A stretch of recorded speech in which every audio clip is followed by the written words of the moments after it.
이번 강의는 Reinforcement Learning, 강화학습에 대한 내용이 되겠습니다. 머신러닝의 방법들은 크게 나누어서 Supervised Learning, Unsupervised Learning, 그리고 여기서 학습할 Reinforcement Learning이 되겠습니다. Supervised Learning으로서는 주로 Classification이나 Regression 작업을 주로 하고요. Unsupervised Learning에서는 군집들을 자동으로 탐지하는 클러스터링 작업이 주가 되겠습니다. Reinforcement Learning은 위의 두 학습과는 다른 형태의 학습 방법인데요. 어떤 에이전트가 있을 때 그 에이전트가 자기가 속해 있는 그 environment와 지속적으로 인터랙션을 하면서 특정한 goal을 만족하는 데 필요한 그런 액션들을 학습하는 그런 학습이 reinforcement learning입니다. 어떠한 goal을 만족하기 위해서 어떠한 액션을 해야 그러한 액션을 만족할 건지를 학습하는 것이 reinforcement learning이 되겠습니다. 이 reinforcement learning은 supervised learning의 어떤 일반화된 형태로 생각할 수도 있고요.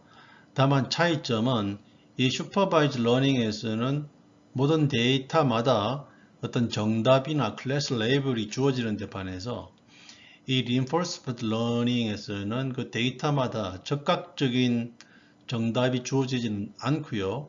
어떤 시간이 흐른 후에 나중의 시점에 그 액션들에 대한 평가가 리워드 형태로 주어집니다. 그래서 이러한 것을 delayed reward라고 부르는데요. 그래서 그런 점에서 supervised learning과는 조금 차이점이 있고 그래서 우리가 좀 더 일반화된 supervised learning이라고 부를 수 있습니다. Reinforcement learning은 근본적으로 어떤 에이전트가 주어진 상황에서 어떠한 액션을 취하는 것이 가장 좋은지를 학습하는 그런 학습 방법이 Reinforcement learning, 강화학습입니다. 그래서 정의를 간단히 보면은 어떤 목표를 달성하기 위해서 이 에이전트로 하여금 어떠한 옵티멀 액션을 할 것인지를 발견하게 하는 그러한 학습 방법이 reinforcement learning, 강화학습이 되겠습니다. 따라서 액션을 학습하는 알고리즘이기 때문에 강화학습이 사용되는 분야를 보면 여기 예를 보면 대부분 어떤 액션을 학습하는 옵티멀 액션을 찾는 그런 애플리케이션이 되겠습니다. 예를 들면 모바일 로봇의 동작을 우리가 원하는 로봇 동작을 학습한다거나 혹은 공장에서 어떤 공정을 옵티마이즈 한다거나 혹은 보드게임에서 우리가 이길 수 있는 어떤 알고리즘을 개발한다거나 이런 식으로 어떤 옵티멀한 액션들을 찾을 때 효과적으로 사용할 수 있는 알고리즘이 reinforcement learning입니다. 좀 전에 얘기했지만 reinforcement learning은 액션을 학습하는 거기 때문에 이 reinforcement learning은 그 트레이닝 과정에서 많은 액션을 하게 되고 그 액션마다 environment가 즉 에이전트가 어떤 액션을 하게 되고요. 하게 되면 이 environment가 이 액션을 보고 그 액션이 우리의 목표에 goal에 얼마만큼 적합한지를 판단을 해서 리워드나 혹은 페널티 숫자로 제공을 하게 됩니다. 그 에이전트가 어떤 액션을 취하면 environment가 그 액션의 값을 우리 목표에 얼마만큼 적합한지에 따라서 어떤 리워드나 페널티 값으로 제공을 하게 됩니다. 피드백이죠. 그래서 액션과 피드백이 계속 반복이 되고 그러면 에이전트는 그러한 액션과 피드백을 보면서 점차적으로 자기가 옵티멀한 액션을 학습하게 되는 그런 방법이 reinforcement learning입니다. 따라서 이 reinforcement learning은 계속 이 environment에서 계속 어떤 실험을 반복하면서 학습하게 되는 방법이고요. 그래서 learn from trial and error 이렇게 말을 할 수도 있겠습니다.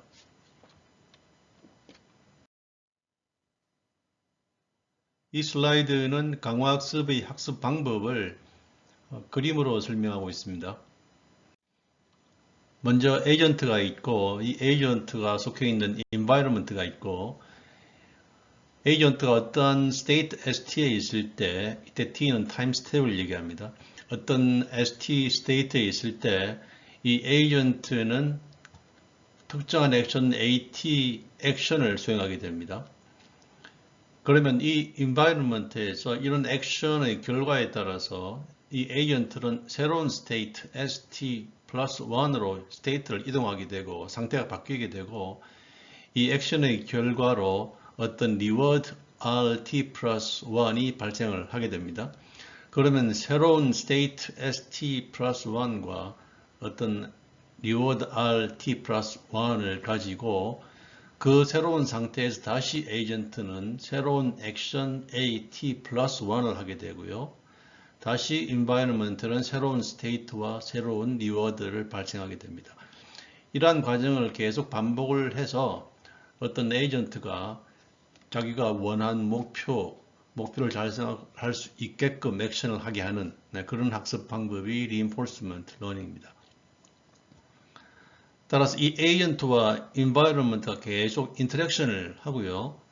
에이전트가 액션을 하면 environment가 어떤 새로운 스테이트와 리워드를 계속 제공을 하는 식으로 인터랙션을 하면서 계속 학습을 해나가고요. 즉 에이전트가 어떤 스테이트 st에 있을 때 어떤 액션 at를 하게 되면 그 다음에 environment가 새로운 reward rt 플러스 1을 발생하게 되고 그 다음 이런 액션들의 결과로 에이전트는 새로운 스테이트인 st 플러스 1으로 상태를 옮기게 됩니다. 그래서 이 과정을 반복하게 되는 거죠. 그래서 특정한 스테이트 st에서 이 에이전트가 액션 at를 하게 되면 리워드가 rt 플러스 1이 발생을 하게 되고 이 에이전트는 새로운 스테이트 st 플러스 1으로 스테이트가 옮겨지게 되고 여기서 다시 새로운 스테이트 액션 at 플러스 1을 하면 다시 새로운 리워드가 발생을 하고 이 과정을 계속 반복을 하는 겁니다. 이러한 과정을 통해서 reinforcement learning의 궁극적인 목표는 이러한 리워드들의 합, 이런 액션을 취하면 그 액션에 따라서 리워드가 발생을 하게 되는데 이런 리워드들의 합이 최대가 되게 하는 이런 리워드의 합이 최대가 되게 하는 그러한 액션들을 학습하는 것이 reinforcement learning의 학습 목표입니다. 여기 gamma는 discount factor라 부르는데요.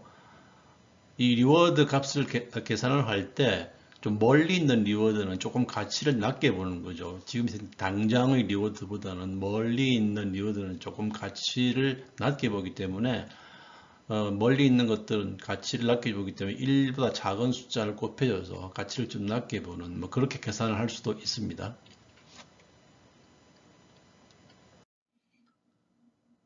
강화학습에 대한 자세한 설명에 앞서서 이 챕터에서는 강화학습에서 기본적으로 사용되는 몇 가지 중요한 터미널로지들에 대해서 간단히 소개를 합니다.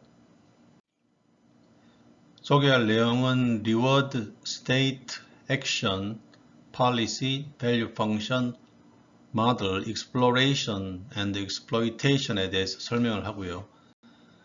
학습에 있어서 이들 터미널로지에 대한 이해는 반드시 필요합니다. 첫 번째 설명할 내용은 리워드입니다. 리워드는 에이전트가 어떤 액션을 취했을 때 그 액션이 우리의 목표에 얼만큼 적합한지를 수치로 표현한 그런 수치값을 리워드라고 합니다. 그런데 이 리워드는 에이전트가 액션을 취할 때마다 리워드가 발생할 수도 있지만 대부분 경우는 이 에이전트가 여러 개의 액션을 하고 난 다음에 어떤 마지막 터미널 스테이트에 도착했을 때만 리워드가 발생하는 경우가 굉장히 많습니다.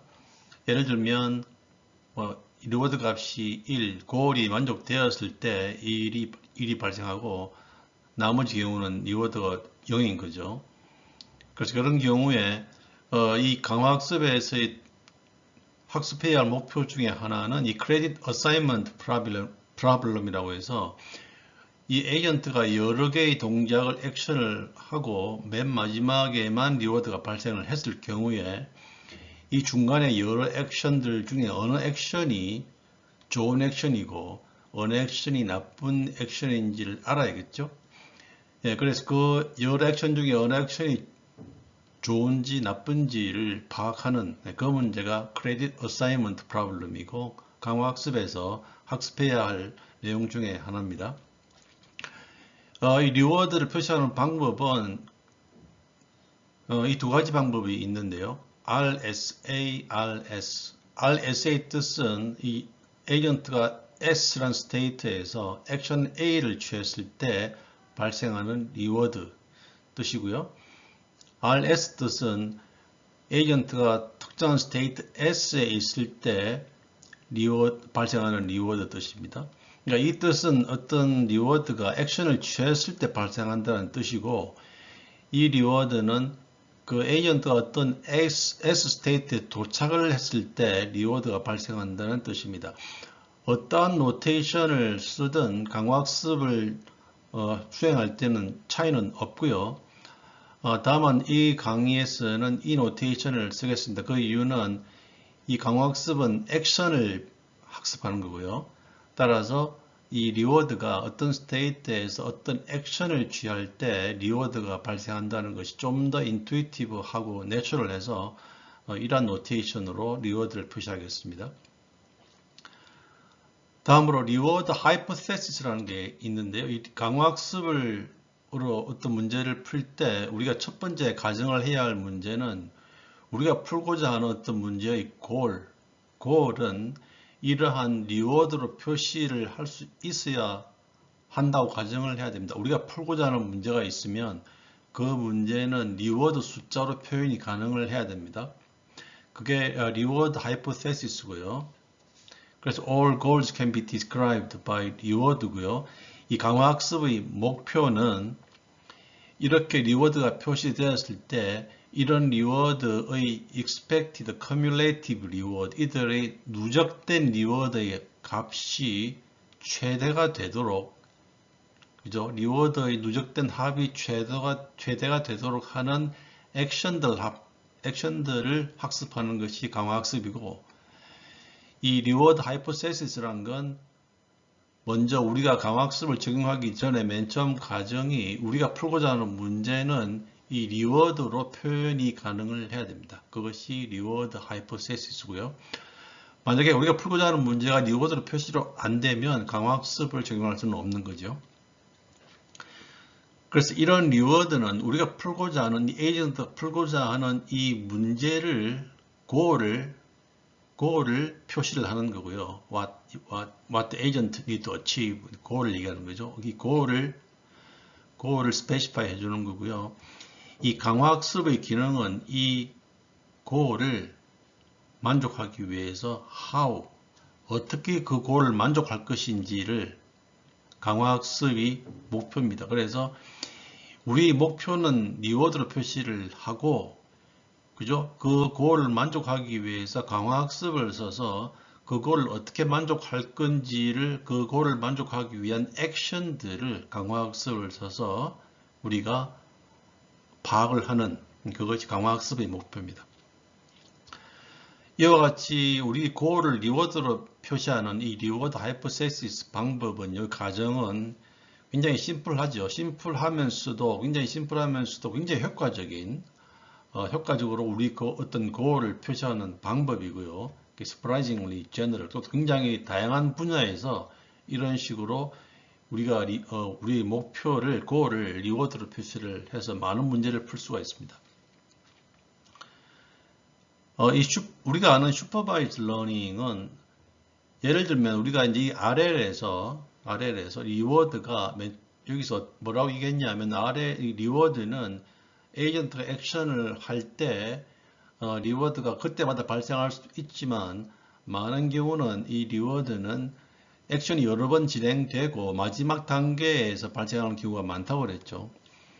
근데 만약에 이 RL에서 각 액션마다 리워드가 있으면 사실은 우리가 그 문제는요, 각 데이터마다 리워드 정답이 있기 때문에 굳이 RL을 쓰지 않고 슈퍼바이즈 러닝으로 문제를 풀 수가 있습니다.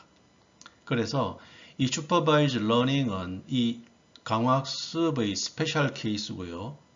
또 반대로 얘기하면 강화학습은 이 슈퍼바이즈 러닝의 좀 더 제너럴한 케이스가 되겠습니다. 그러니까 이 슈퍼바이즈 러닝이란 건 이 강화학습에 쓰는 데이터들 각각의 리워드가 주어지면 우리는 그 문제를 슈퍼바이즈 러닝으로 풀 수가 있고요. 근데 실제 어떤 리얼월드에서 이 데이터들이 각 액션마다 우리가 정답을 알아서 어떤 리워드를 부여하는 그런 상황은 거의 존재하기가 힘듭니다. 그래서 슈퍼바이즈 러닝으로 이런 문제를 풀기는 어려움이 있죠. 그 다음에 리워드에서 어떤 다른 어썸션은 스테이셔너리 리워드 펑션을 가정을 하는데요. 스테이셔너리 리워드라는 얘기는 이런 리워드가 있으면 예를 들면 RSA라는 리워드가 있습니다. RSS도 마찬가지고요. RSA가 있으면 이 뜻은 아까 얘기했지만 어떤 state S에서 액션 A를 취할 때 리워드 값이죠. 근데 이 리워드는 시간에 관계없이 이 값은 똑같아야 됩니다. 그러니까 이 특정한 state 액션 A를 취했을 때 예를 들면 리워드 값이 뭐 A라고 그럽시다. 근데 이 값이 다른 different time step에는 이 똑같은 SA의 리워드 값이 A가 아니고 뭐 B라고 그러면 그 리워드는 non-stationary 리워드입니다. 그래서 이 강좌에서는 우리가 일단 리워드는 stationary한 리워드로 가정을 하고 이 강화학습의 공부를 진행하겠습니다. return은 리워드의 합을 얘기합니다. 이와 같이 각 스텝별로 리워드가 있으면 리워드의 합을 return이라고 하는데요. 여기서 gamma는 디스카운트 팩터라고 해서 0하고 1 사이의 값입니다. 이 디스카운트 팩터의 의미는 지금 시점의 리워드보다도 미래에 있는 리워드들은 조금 가치가 떨어지겠죠. 그래서 그 떨어진 가치를 반영해서 1보다 작은 수를 곱해서 이렇게 미래의 리워드는 현재 리워드보다 조금 가치를 줄이는 그런 의미로 사용을 합니다. 그래서 리턴을 계산할 때 리워드의 합을 더하게 되는데 단순하게 덧셈을 할 수도 있고요. 이때는 디스카운트 팩터를 계산하지 않고 리워드 합을 구할 수 있고요. 이때 우리가 이 리턴을 cumulative 리워드라고 부르고요. 그 다음에 디스카운트 팩터를 고려해서 리워드를 덧셈할 수도 있습니다. 그때는 sum of discounted reward라고 해서 discounted cumulative reward. 그래서 두 가지 종류가 있고요. 대부분 강화학습에서는 이 디스카운트 팩터를 사용을 해서 이렇게 discounted cumulative reward를 주로 사용을 합니다. 그래서 강화학습 에이전트의 학습 목표는 이와 같이 이런 리워드의 합, 다시 말하면 이런 리턴 값을 맥시마이즈 하는 것이 강화학습의 목표가 되겠고요. 구체적으로 보면 이 리워드 각각은 액션에 따라서 발생을 하기 때문에 이러한 리워드의 합을 맥시마이즈 한다는 얘기는 이 각각의 리워드가 액션에 따라서 발생하기 때문에 이러한 리워드를 맥시마이즈 시키는 액션을 구하는 그런 학습이 강화학습의 목표가 되겠습니다. 리워드는 우리의 goal을 수치로 표현한 것입니다. 그래서 몇 가지 리워드 예를 보면 우리가 팬케이크를 만약에 플립한다고 하면은 그 팬케이크가 180도로 잘 뒤집어질 때 어떤 포지티브한 리워드를 줄 수 있고요. 이 팬케이크가 바닥에 떨어지면 네거티브 리워드가 되겠죠. 스탁 트레이딩을 할 때는 그 스탁 트레이딩의 결과로 어떤 이익이나 손실의 그 금액이 그 리워드가 될 것이고, 아타리 게임을 한다 그러면 게임이 끝난 다음에 그 점수가 리워드가 될 수 있고요. 어떤 오토노머스 자동차를 운전하는 경우에는 우리가 AS, B 지점까지 어떤 문제 없이 잘 도착을 하면 포지티브한 리워드가 될 것이고, 중간에 어떤 문제가 생기면 사고가 난다든지 하면 네거티브 리워드가 될 것이고요. 또 예를 들면 우리가 어떤 펜들럼 같은 example 같으면은 이러한 펜들럼 동작이 우리가 원하는 어떤 트래젝토리에 정확하게 작동을 하면 포지티브한 리워드가 되고, 반대로 어떤 이런 펜들럼들이 우리가 원하는 그 위치를 벗어나게 되면 뭐 네거티브한 리워드가 발생하게 됩니다. 강화학습에서는 이 에이전트가 자기가 속해 있는 environment와 지속적으로 인터랙션을 하면서 학습을 진행해 나갑니다. 이 그림을 보면 이 에이전트가 있고 environment가 있고요. 이 에이전트가 어떤 액션을 하면 이 environment는 그 environment 자체의 어떤 다이나믹에 의해서 observation environment에 대한 어떤 데이터들입니다. observation을 데이터들 생성을 하고, 또한 관련된 이 액션에 따른 리워드를 또 생성을 하게 됩니다. 그러면 에이전트는 자기가 관측한 observation과 이런 리워드에 따라서 다시 다른 액션을 하게 되고요. 그럼 다시 environment가 다시 또 새로운 observation과 리워드를 제공을 하게 됩니다. 이 작업을 계속 반복하게 되는 거죠. 그래서 히스토리라는 용어는 이 에이전트가 맨 처음에 어떤 자기가 관측한 observation, 오는 observation, 에이전트가 관측한 environment에 대한 데이터들입니다. 관측한 데이터와 리워드에 따라서 어떤 액션을 하고, 그 다음에 다시 또 그 다음 스텝에서 받은 observation 리워드를 가지고 다시 다음 액션을 하고 쭉쭉 해나오죠. 그렇게 해서 타임 스텝 T까지 이 에이전트가 수행했던 모든 observation, reward, 액션들의 모두 합을 우리가 히스토리라고 합니다. 그래서 이런 히스토리가 정의가 되어 있는데요.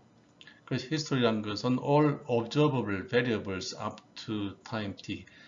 그러니까 타임 스텝 t까지 이 에이전트가 관측한 모든 관측 데이터들, 받은 리워드들, 수행했던 모든 액션들의 이런 일련의 과정들을 히스토리라고 합니다. 그래서 에이전트가 실제 어떤 리얼월드에서는요, 어떤 에이전트가 실제 어떤 액션을 결정을 할 때는 어떤 리얼월드에서는 자기가 지금까지 어떤 관측했던 observation 혹은 받았던 리워드 혹은 자기가 했던 액션들 모두 다 고려를 해서 다음 스텝 T 플러스 1에서 어떤 액션을 결정을 하겠지요. 그러니까 자기가 지금까지 측정했던 모든 데이터, 받은 리워드, 모든 액션들 전부 고려해서 다음 액션을 고려를 할 것입니다.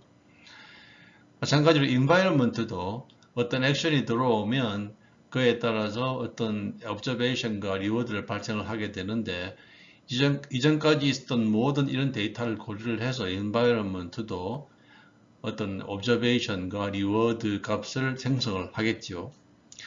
자, 이런 상황은 리얼 월드에서 실제 일어난 일들일 텐데요.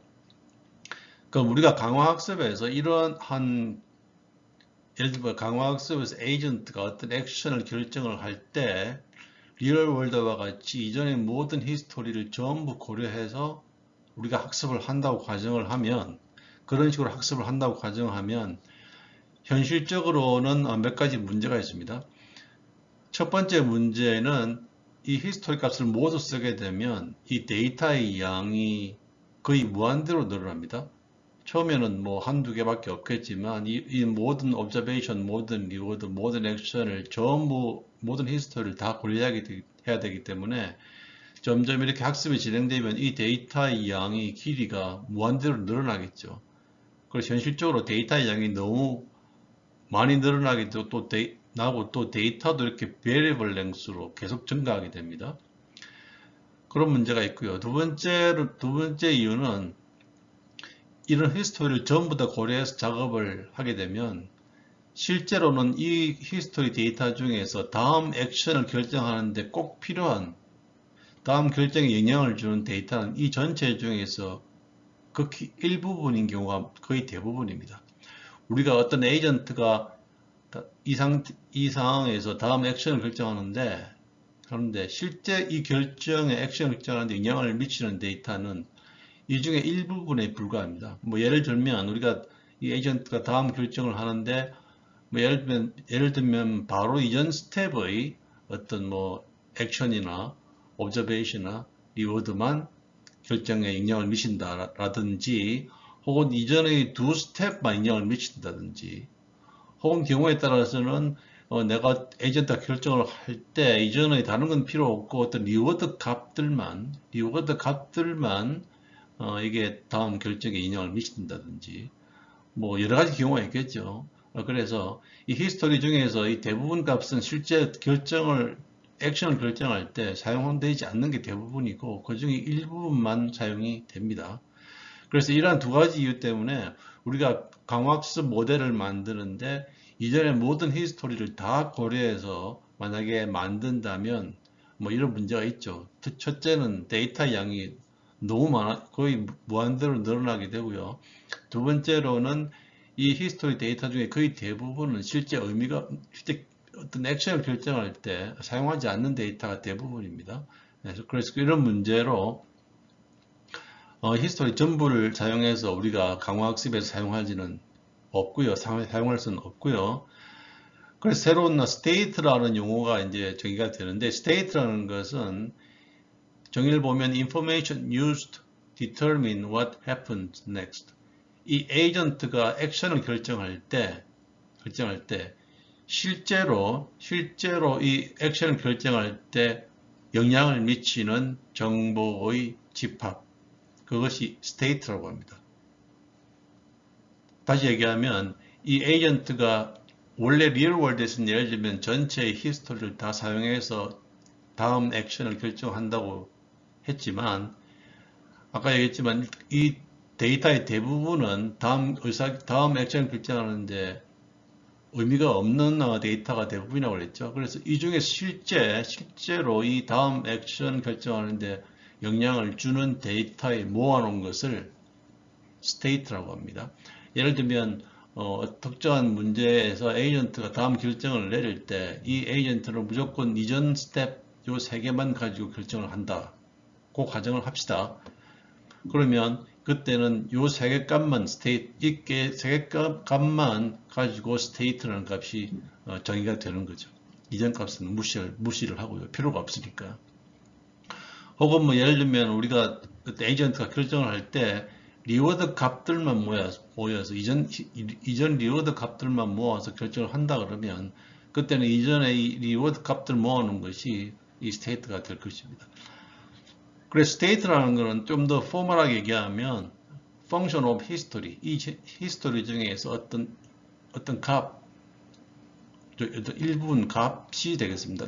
이 히스토리에서 어떤 히스토리 값 중에서 어떤 이 값을 뭐 이렇게 변형을 시켜서 예를 들면 뭐 그 히스토리 중에서 가장 최근 값만 쓴다든지 해서 그렇게 뽑아낸 것이 state가 되겠습니다.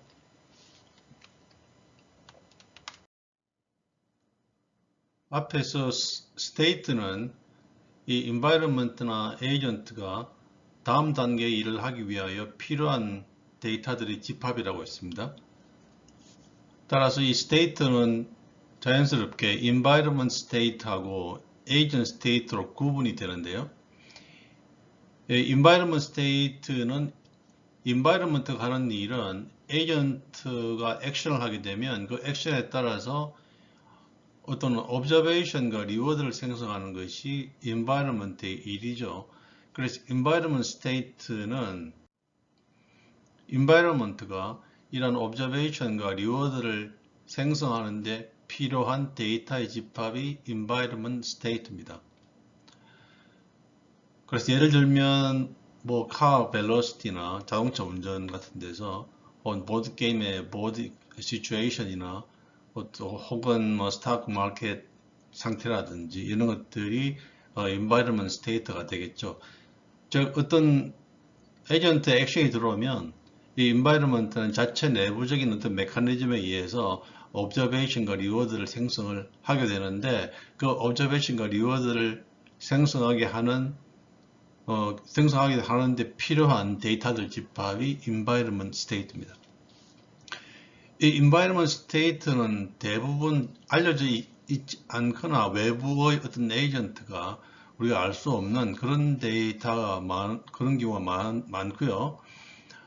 또 알려져 있더라도 그 알려진 데이터가 실제 에이전트가 결정하는 데는 별 의미가 없는 그런 경우도 많이 있습니다. 두 번째 스테이트가 에이전트 스테이트고요. 에이전트 스테이트는 에이전트가 하는 일은 그 environment에서 observation과 reward를 읽으면 그에 따라서 다음 액션을 선택하는 것이 에이전트의 일이죠.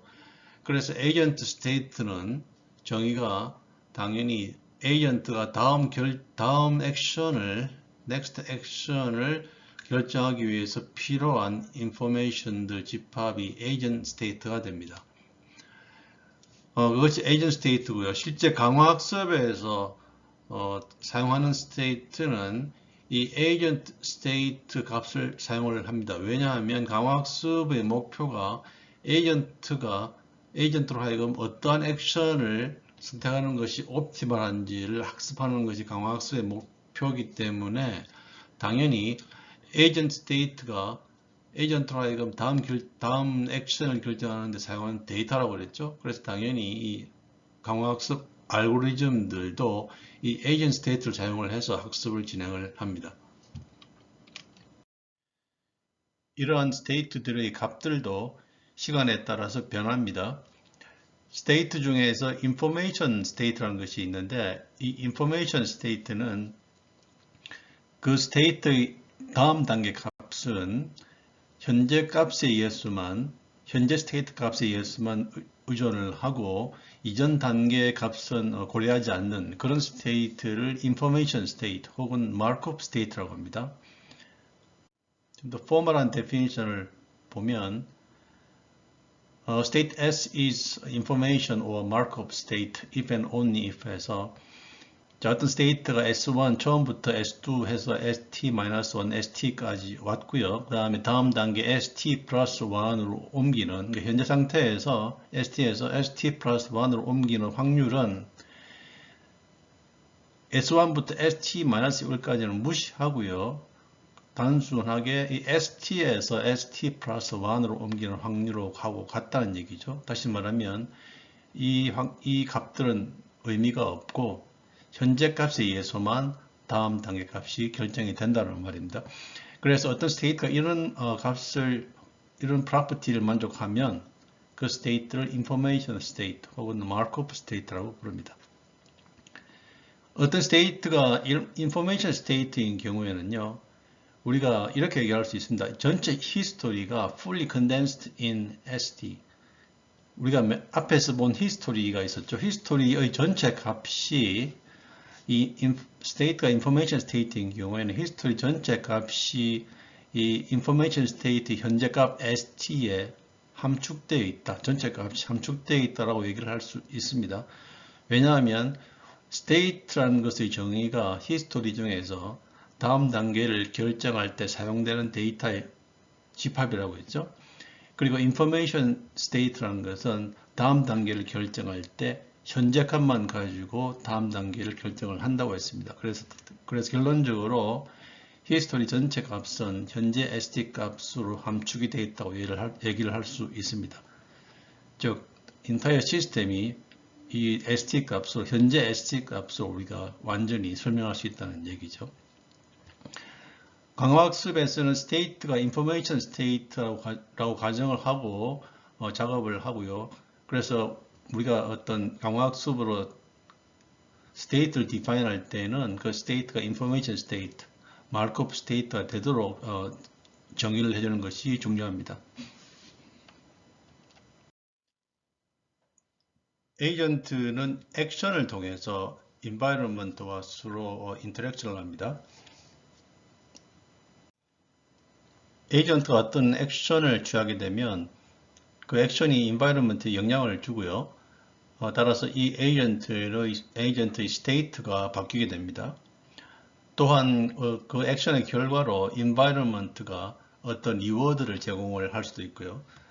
즉 어떤 에이전트가 어떤 액션을 취하면 스테이트가 바뀌게 되고 그리고 environment에서 리워드가 발생을 하게 됩니다.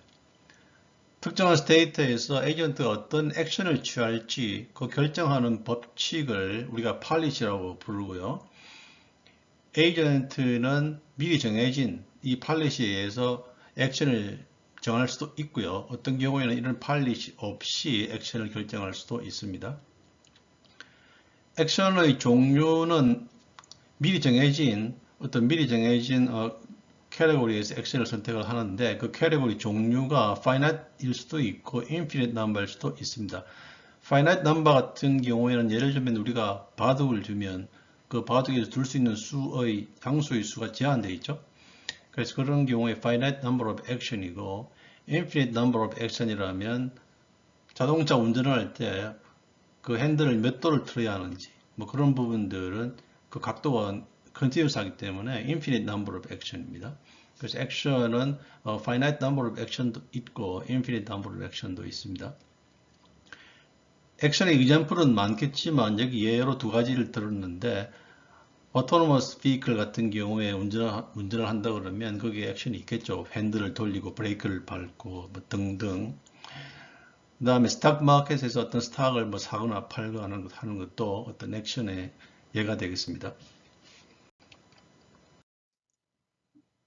팔리시는 에이전트가 어떤 스테이트에 있을 때 어떤 액션을 선택할 것인지를 정해주는 그러한 법칙을 팔리시라고 합니다. 앞에서 얘기했지만 강화학습의 목표가 리워드의 합을 맥시마이즈 하는 것이고 리워드는 액션에 따라서 발생하는 것이기 때문에 그리고 이 액션을 결정하는 것이 팔릿이죠. 그래서 강화학습의 궁극적인 목표는 이러한 옵티멀 팔릿을 학습하는 것이 강화학습의 목표가 되겠습니다. 강화학습에서 팔릿은 보통 파이로 표시를 하고요.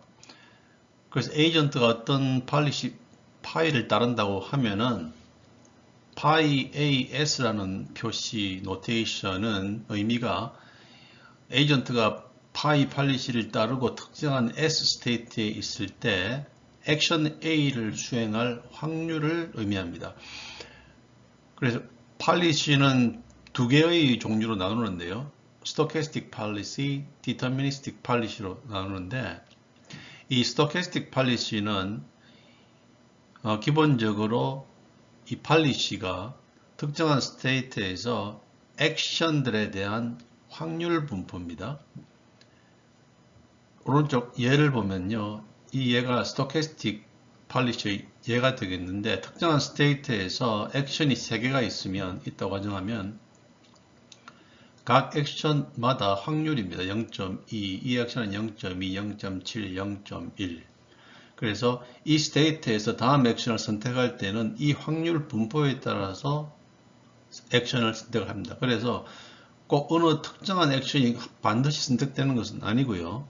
확률적으로 이 경우에는 이 액션이 선택될 확률이 높겠죠. 하지만 가끔씩 뭐 이 액션이나 이 액션도 선택이 될 수가 있습니다. 이러한 스토캐스틱 팔리시는 특정한 스테이트에서 액션에 대한 확률 분포로 표시를 합니다. 그래서 이 특정한 팔리시가 스테이트 S에서 액션 A를 수행한다는 것은 이런 확률을 의미하고요. 스테이트 S에서 액션 A를 수행할 확률을 의미를 합니다. 디터미니스틱 팔리시는 이 스토캐스틱 팔리시의 좀 스페셜한 케이스인데요. 이 경우가 디터미니스틱 팔릿인데 특정한 스테이트에서 오직 한 개의 액션에 대한 확률만 1이고 나머지는 전부 0입니다. 다시 말하면 이 state에는 이 액션만 수행할 수 있다는 말이죠. 그래서 이런 팔리시를 우리가 deterministic 팔리시라고 부르고, 이런 stochastic 팔리시에서 한 개의 액션만 확률이 1이 되는 경우이기 때문에 stochastic 팔리시의 좀 스페셜한 그런 경우가 되겠습니다. 그래서 deterministic 팔리시를 쓰는 경우는 이 S가 되면 무조건 이 액션을 선택을 하게 됩니다. 다른 액션을 선택할 수가 없습니다. 그런 경우는 deterministic 팔리시고요. 그래서 deterministic 팔리시인 경우에는 노테이션을 이렇게 쓰는 경우도 많습니다. 그래서 pi S, 액션을 선택할 수 있는 초이스가 하나밖에 없기 때문에, 그러니까 S, 이 팔리시에서 deterministic 팔리시를 쓴다 그러면 이 팔리시에서 S에 도착을 하면 state S가 되면 무조건 A를, 특정한 액션 A를 수행을 하게 되겠죠. 그래서 이런 식으로 표현을 합니다. 이 팔리시는 이러한 확률 분포로 표시를 하는데요. 뒤에 배울 Deep Reinforcement Learning에서 팔리시 네트워크라는 걸 쓰게 되는데, 그 경우에는 팔리시는 가끔씩 이와 같은 Deep Learning 구조, Deep Neural Net 구조로 표현을 하는 경우도 많습니다. 그래서 인풋이 state, 아웃풋이 그 액션 간의 확률. 그러니까 여기서 이 부분이, 이 확률 분포가 이 딥 러닝으로 구현됐다고 생각하시면 됩니다. 특정한 인풋 스테이트가 들어오면 이 경우에는 자율자동차의 그 이미지가 되겠죠. 형태가 들어오면 액션이 뭐 좌회전할 건지 우회전할 건지 액션에 대해서 각각 확률을 계산해 주는 거죠. 그래서 그 계산하기 위해서 이 팔리시를 이와 같이 뉴럴넷으로 딥러닝으로 구현한 뭐 그런 방식이 팔리시 네트워크, 딥 리인포스먼트 러닝이 되겠습니다. 밸류 펑션은 에이전트가 어떤 특정한 팔리시에 따라서 동작을 한다고 할 때 각 스테이트마다 그 스테이트가 우리의 고을에 얼마만큼 유리한지, 얼마만큼 바람직한지를 수치로 계산해주는 그런 함수를 이 스테이트의 밸류 펑션이라고 합니다.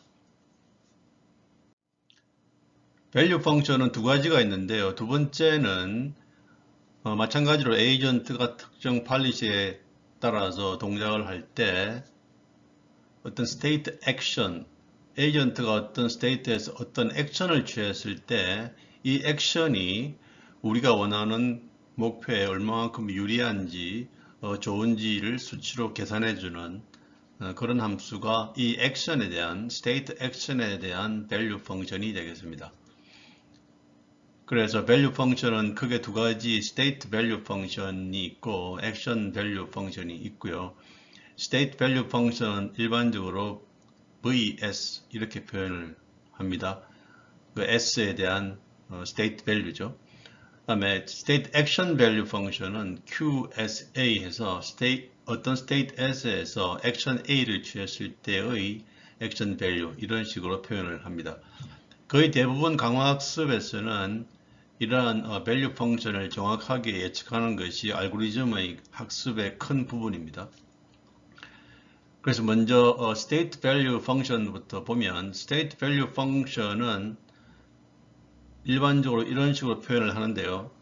V, pi, s. 이 state s에서 팔리시 pi에 따라서 동작을 해나갔을 때에 그때의 state value function입니다. 아까 위에서 state value function의 정의가 어떤 state가 우리의 목표에 얼마만큼 유리한지, 근접한지, 얼마나 좋은지를 수치로 표현한 거라고 했죠. 근데 강화학습의 목표는 우리가 얻을 수 있는 리워드를 맥시마이즈 하는 것이 우리 강화학습의 목표입니다. 따라서 이 state value function은 이 state에서 이 팔리시에 따라서 에이전트가 움직였을 때 우리가 그 에이전트가 얻을 수 있는 리워드의 합이 기본적으로 이 state value의 값의 정의가 됩니다. 따라서 expected discounted sum of reward.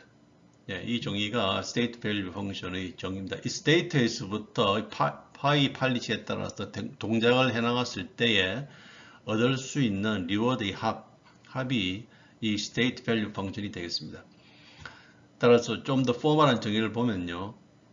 v 파이 s에서부터 팔리시 파이에 따라서 움직였을 때 얻을 수 있는 리워드의 합 평균은 rt 플러스 1은 s에서 다음 액션을 취하면 rt 플러스 1이 생기고 그 다음 액션을 취하면 rt 플러스 2가 생기고 계속 동작 하나마다 리워드가 생기죠.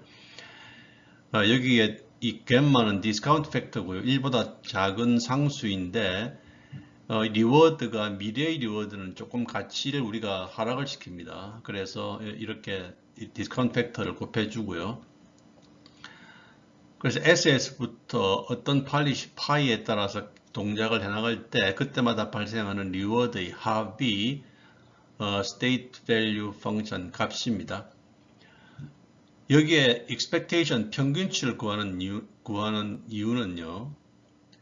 이 그림을 보면 우리가 특정한 스테이트에서 팔리시 파이에 따라서 동작을 해나가면 이 팔리시 파이가 디터미니스틱인 경우에는 이 특정한 스테이트에서 다음 취할 수 있는 액션이 정해져 있습니다. 특정한 스테이트에서 액션이 갈 수 있는 액션이 하나밖에 없죠. 그래서 예를 들면 이런 식으로 갈 수밖에 없는데 이 경우는 expectation이 필요가 없습니다. 파이가 디터미니스틱인 경우에는 이 SS부터 갈 수 있는 경로가 끝까지 갈 수 있는 경로가 하나밖에 없기 때문에 이 expectation은 필요 없고 단순하게 이 리워드의 합만 계산을 하면 이 S에 대한 state value가 되고요. 하지만 많은 경우에 이 policy가 스타캐스틱인 경우가 많습니다. 따라서 스타캐스틱인 경우에는 이 특정한 스테이트에서 액션을 정할 때 어떤 액션을 정할지 확실하지는 않죠. 확률적으로 정하기 때문에 예를 들면 이번에는 이 액션을 취해서 이렇게 갈 수 있고요. 또 다음번에 이 똑같은 스테이트에서 액션을 취하면 다음번에는 이렇게 갈 수도 있는 거죠. 그래서 액션에서 취할 수 있는 스테이트에서 취할 수 있는 액션이 여러 개 있기 때문에 이 패스가 여러 개 나옵니다. 여러 개 나오기 때문에 그래서 이 여러 개의 경로마다 한 경로마다 리워드 합이 있고 이때 이 경로에도 리워드의 합이 있겠죠. 여러 경로마다 리워드 합이 있기 때문에 그들 리워드 합을 이렇게 이 팔리시 기준으로 해서 평균치를 구하는 것입니다. 그래서 state value function은 이 특정 스테이트에서 특정한 팔리시 파이에 따라서 동작을 해나갈 때 그때 얻을 수 있는 리워드들의 전체 평균 값을 state value function이라고 합니다. 그래서 쉽게 말하면 이 state value function은 여기 적힌 바와 같이 이 state에 대해서 이 state가 얼마만큼 좋은지 나쁜지를 수치로 표현한 그러한 값이 되겠습니다. 두 번째 value function은 action value function입니다. 이전에 본 state value function은 에이전트가 어떤 특정 팔리시에 따라서 동작을 할 때 각 스테이트마다 각 스테이트가 우리가 목표하는 골에 얼마만큼 바람직한지 얼마만큼 좋은 스테이트인지를 수치로 표현한 그 값이 state value 펑션이었습니다. 두 번째 이 action value 펑션은요. 스테이트보다도 어떤 액션에 대해서 우리가 어떤 스테이트에서 어떤 액션을 취하게 되면 그 액션이 우리에게 얼마만큼 좋은 결과를 주는지를 수치로 표현하는 것이 액션 밸류 펑션입니다. 그래서 액션 밸류 펑션은 노테이션이 Q, Pi, SA 해서 state S에서 어떤 액션 A를 취하고 팔리시 Pi를 따르게 될 때에 이 액션의 결과로 우리에게 얼마만큼 좋은 결과를 주는지를 측정한 수치인데 좀 더 포멀하게 얘기하면 이것도 expected return 이 액션 A를 취한 후에 우리가 얻을 수 있는 리워드의 합의 평균치를 액션 밸류 펑션의 정의가 되겠습니다. 그래서 좀 포멀한 정의를 보면 state value 펑션과 유사하고요. 그래서 Q, Pi, SA는 state S에서 액션 A를 취하고 팔리시 Pi를 따를 때에 이 A 결과로 리워드가 생기고 또 다음 액션에 대해서 리워드가 생기고 디스카운트 팩터가 있고요. 이와 같이 리워드 합이 있습니다. 그래서 이건 한 패스에 대한 한 개의 그 스테이트 SS부터 시작해서 끝까지 가는 한 패스에 대한 리워드 합이 되겠고요. 앞에도 얘기했지만 파이 폴리시가 스토캐스틱인 경우가 많습니다. 이게 만약에 디터미니스틱 폴리시면 이 expectation은 필요가 없고 이걸로 그냥 작업이 계산이 끝나고요. 안에 이 부분으로. 근데 스토캐스틱 폴리시가 많기 때문에 스토캐스틱 폴리시인 경우에는 이전에 그림에서도 봤지만 스테이트에서부터 나갈 수 있는 브랜치가 많습니다. 스테이트에서부터 액션을 스택하는 것이 특정한 한 액션만 스택하는 것이 아니고 여러 개 액션 중에서 확률적으로 선택을 하거든요. 그래서 S에서 시작할 때 여러 개의 경로가 있습니다. 이렇게 올 수도 있고, 이렇게 올 수도 있고, 이렇게 올 수도 있고. 그래서 각 패스마다, 한 패스마다 이런 리워드의 합이 있죠. 또 다른 패스도 이런 리워드의 합이 있고요. 그래서 각 패스마다 리워드가 합이 있기 때문에 이러한 리워드 합의 평균치를 구한 것이 이 state as action A를 취할 때의 state action value가 되겠습니다. 마지막으로 optimal value 펑션이 있는데요. optimal value 펑션은 특정한 폴리시 파이를 따를 때의 이 리워드의 합의 평균치가 아니고 expected return이 아니고 maximum return을 의미합니다. 표시는 V star S라고 해서 보통 V 파이 S 같은 경우에는 특정한 state S에서 팔리시 파이를 따를 때 특정한 팔리시 미리 정해진 특정한 팔리시 파이를 따를 때에 그때 얻을 수 있는 리워드 합의 평균이 이 값이 state value죠. 근데 V star라는 말은 이 S에서 star는 optimal 팔리시를 얘기합니다. optimal 팔리시를 따랐을 때 얻을 수 있는 state value 값 이 state value 값이 V star S입니다.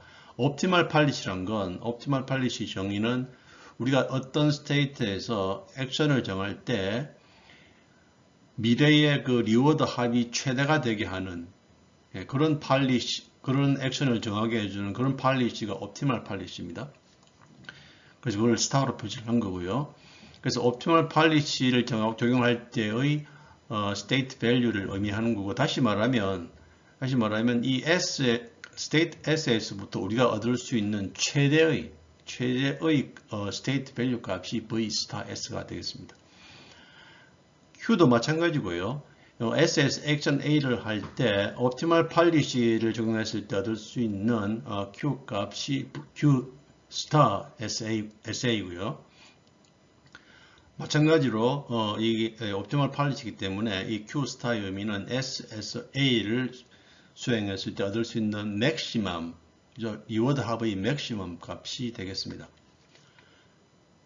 마지막으로 이 폴리시와 마찬가지로 이 밸류 펑션도 최근에는 이런 딥러닝 네트워크로 구현을 하는 경우가 많이 있고요. 그래서 그 네트워크를 밸류 네트워크이나 혹은 딥러닝에 있어서는 밸류 네트워크 형태로 표현을 하는 경우가 많이 있습니다. 이 부분 다음에 다시 공부를 하게 될 것입니다. 에이전트가 어떤 액션을 하면 environment는 두 가지 일을 합니다. 첫 번째는 그 에이전트의 state를 바꾸게 되고요. 두 번째는 그 에이전트의 액션에 따른 리워드를 생성하게 됩니다. 여기서 이 모델이란 것은 이 environment에서 이러한 두 가지 일, 에이전트의 state를 바꾸는 방법과 리워드를 생성하는 방법에 대한 그러한 다이나믹을 모델링한 것이 강화학습의 모델입니다. 그래서 강화학습의 모델에서는 크게 두 가지 이러한 트랜지션 모델과 리워드 모델로 있고요. 트랜지션 모델은 이러한 파라메터 probability로 구성이 되어 있는데 이 의미는 어떤 state S에서 어떤 액션 A를 취할 때 에이전트가 이 에이전트가 state A S''으로 옮길 확률을 의미합니다. 여기서 보다시피 에이전트가 스테이트 S에서 액션 A를 취할 때 스테이트가 S 프라임으로 바뀔 그런 확률을 의미합니다. 그래서 이런 확률을 미리 모델에서 정의를 해두고 파라메타로 에이전트가 S에서 액션 A를 취하게 되면 이와 같은 확률로 에이전트는 S 프라임으로 옮기게 됩니다. 특정한 스테이트에서 액션 A를 취할 때 무조건 어떤 특정한 스테이트로 옮기는 모델이면 그땐 deterministic transition이라고 부르고요. 따라서 특정한 스테이트에서 어떤 액션을 취하게 되면 100% 특정한 다른 스테이트 ST'으로 옮기게 되는 그러한 트랜지션 모델은 deterministic transition이라고 부르고 stochastic transition은 특정한 스테이트에서 어떤 액션을 했을 때 이 액션에 따라서 이동할 수 있는 스테이트들이 확률적으로 분포가 되어 있습니다. 뭐 예를 들면 70% 확률로 이 스테이트로 가고 20% 확률로 이 스테이트로 가고 10% 확률로 이 스테이트로 가고 그래서 어떤 스테이트에서 어떤 액션을 할 때 동일한 스테이트에 동일 액션을 하더라도 다음 스테이트가 항상 동일하지 않는 것이 스토캐스틱 트랜지션입니다. 동일한 스테이트에 동일 액션을 할 때 다음 스테이트는 확률적으로 정의가 됩니다. 그래서 이 정의는 스토캐스틱 트랜지션의 예가 되겠고요. 만약에 디터미니스틱 트랜지션이라 그러면 이 어떤 스테이트에서 어떤 액션을 하게 되면 어떤 다음 스테이트는 무조건 100% 확률로 한 개의 스테이트가 정해지게 됩니다. 리워드 모델도 마찬가지고요. 어떤 스테이트에서 어떤 액션 A를 하게 되면 그때 발생할 수 있는 리워드가 뭐 픽스가 되어 있으면 그러니까 어떤 스테이트에서 액션 A를 하게 되면 그때 발생하는 리워드가 항상 픽스된 값이면 디터미니스틱한 모델이고요. 리워드 모델이고 그렇지 않고 동일 S에서 동일 A를 취하는데 그때 발생하는 리워드가 어떤 확률적으로 분포를 따른다면 마찬가지로 이 리워드 모델도 스토캐스틱 리워드 모델이 되겠습니다. 그래서 이 트랜지션 모델이나 리워드 모델 다 스토캐스틱 모델도 있고 디터미니스틱 모델도 있고요. 그래 따라 트랜지션 모델인 경우는 이 트랜지션도 확률 분포에 따라서 넥스트 스테이트가 정해지고 마찬가지로 스토캐스틱 리워드는 어떤 스테이트 액션을 취할 때 리워드 값도 어떤 확률 분포 값으로 계산이 돼서 나오게 됩니다. 그래서 이런 모델들은 스토캐스틱인 경우가 많이 있고요. 지금까지 얘기한 것처럼 또 어떤 in some problem, 또 어떤 경우에는 어떤 deterministic한 폼으로 이와 같이 transition도 deterministic해서 한 개의 스테이트만 가고 리워드도 어떤 액션을 하면 한 개의 값만 생성되는 뭐 그러한 deterministic 형태의 모델도 존재를 합니다. 이 슬라이드는 지금까지 배운 policy, value function, 모델에 대한 설명을 메이즈 example을 사용해서 설명합니다. 이런 메이즈가 있고요. 이 스타트에서 이런 미로를 통해서 골까지 도달하는 그런 문제가 되겠습니다. 여기서 액션은 우리가 north, east, south, west 이 네 방향 중에 하나를 선택을 할 수 있고요. 이때 state는 이 각각의 셀 하나하나가 각각 state가 되겠습니다. 이 문제에서 policy는 이 그림이 하나의 policy 예인데요. 이 셀에서는 이 방향으로 가고 이 셀에서는 위로 가고 이런 식으로 이런 policy가 화살표 방향을 가르치는 것이 policy의 예가 되겠습니다. 특정한 셀에서 어느 방향으로 액션을 하라는 그런 policy가 되겠죠. 이 경우는 deterministic policy의 예가 되겠고요. stochastic policy인 경우에는 특정한 셀에서 뭐 2개 이상의 액션이 확률적으로 정의가 될 수 있습니다. 예를 들면 뭐 이 셀에서 위로도 갈 수 있고 밑으로도 갈 수 있다면 확률적으로 그렇게 정의된다면 스토캐스틱 팔리시가 되겠습니다. 이 경우는 디터미니스틱 팔리시 이해가 되겠고요. value 펑션은 앞에 슬라이드의 그 팔리시를 사용했을 때 각 스테이트마다 각 스테이트에서 얻을 수 있는 리워드의 합, 앞으로 얻을 수 있는 리워드의 합을 value 펑션으로 정의를 했습니다. 그래서 이 메이저 같은 경우에는 여기는 마이너스 1, 다음 단계 골이기 때문에 마이너스 1이고 여기는 마이너스 2 이렇게 되죠. 그래서 쭉 올라와서 여기는 마이너스 16, 한번 액션을 옮길 때마다 마이너스 1 리워드이기 때문에 이렇게 마이너스 1, 마이너스 2, 마이너스 3 이런 식으로 리워드가 밸류 펑션이 계산이 되겠습니다. 마지막으로 모델은 모델에서는 우리가 두 가지 파라미터가 있다고 그랬죠. 그 트랜지션 프로바빌리티들, 어떤 스테이트에서 액션 A를 했을 때 다음 스테이트로 S'으로 움직이는 확률, 이런 메이즈 문제에서는 이 확률이 스토캐스틱 확률이 아니고 디터미니스틱입니다. 그 말은 예를 들면 우리가 이 스테이트에서 이스트 액션을 하게 되면은 이때는 100% 확률로 이 스테이트로 갑니다. 만약에 이 모델이 트랜지션 프로바빌리티 모델이 스토캐스틱이면은 그 의미는 예를 들면 이 상태에서 오른쪽 이스트 액션을 취했는데 그때 반드시 오른쪽 이 스테이트로 가는 것이 아니고 확률적으로 이 스테이트로 갈 확률이 얼마, 이 스테이트로 갈 확률이 얼마, 이 스테이트로 갈 확률이 얼마, 뭐 그렇게 정의가 된다면 이 트랜지션 프로바빌리티가 그런 경우에 이 트랜지션 모델은 스토캐스틱 트랜지션 모델이 되겠습니다. 이 메이저 같은 경우에는 아마 여기서 이렇게 움직이면 100% 확률로 이렇게 움직이겠죠. 그래서 그런 경우에는 디터미니스틱 트랜지션 모델이 됩니다. 리워드 값은 여기서는 편의상 한번 액션을 움직일 때마다 마이너스 1로 리워드를 주었고요. 한번 움직일 때 마이너스 1씩 그렇게 해서 이와 같은 밸류 펑션이 나온 이유는 한번 움직일 때 리워드가 마이너스 1이기 때문에 이렇게 해서 마이너스 1, 마이너스 2, 마이너스 3 이런 식으로 밸류 펑션을 구할 수 있습니다.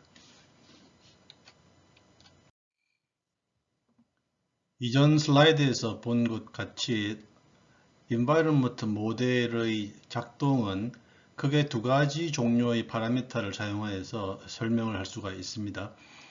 첫 번째는 transition probability인데요. 에이전트가 어떤 스테이트에서 어떤 액션 A를 하게 되면 그때 어떤 다른 스테이트 S'으로 스테이트가 바뀔 확률을 얘기하고요.